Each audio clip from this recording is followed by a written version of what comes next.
আসসালামু আলাইকুম এভরিওয়ান। নতুন একটি ভিডিওতে আপনাদেরকে ওয়েলকাম। আজকে আমি এমএস এক্সেল এর মধ্যে প্রপার ফর্মুলাটা নিয়ে আজকে আলোচনা করব। অর্থাৎ প্রপার ফর্মুলাটার কাজ কি? প্রপার ফর্মুলাটার কাজ হচ্ছে এই যে বোধহয় দেখুন এখানে কিন্তু ওয়ার্ড কিন্তু লেখা আছে, এখানে কিন্তু ওয়ার্ড কিন্তু লেখা আছে। তো প্রত্যেকটা ওয়ার্ডের যে প্রথম যে লেটারটা থাকবে সেটা ভরাতে হবে।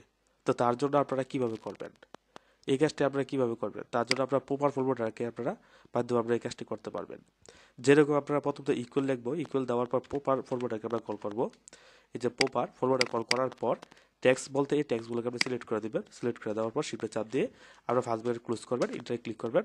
এই যে দেখুন প্রত্যেকটা ওয়ার্ডের প্রথম যে লেটারটা সেটা কিন্তু বড় হাতের হয়ে যাচ্ছে। ড্রাগ করে আমি নিচে দিয়ে দিলাম। নিচে দেওয়ার পর এখন প্রত্যেকটা ওয়ার্ডের যে প্রথম লেটারটা সেটা কিন্তু বড় হাতে হয়ে গেছে। তো এরকম ভাবে বন্ধুরা আপনারা প্রপার ফর্মুলাটার মাধ্যমে যে কোনো ওয়ার্ডের প্রথম লেটারটাকে বড় হাতের করতে পারবেন।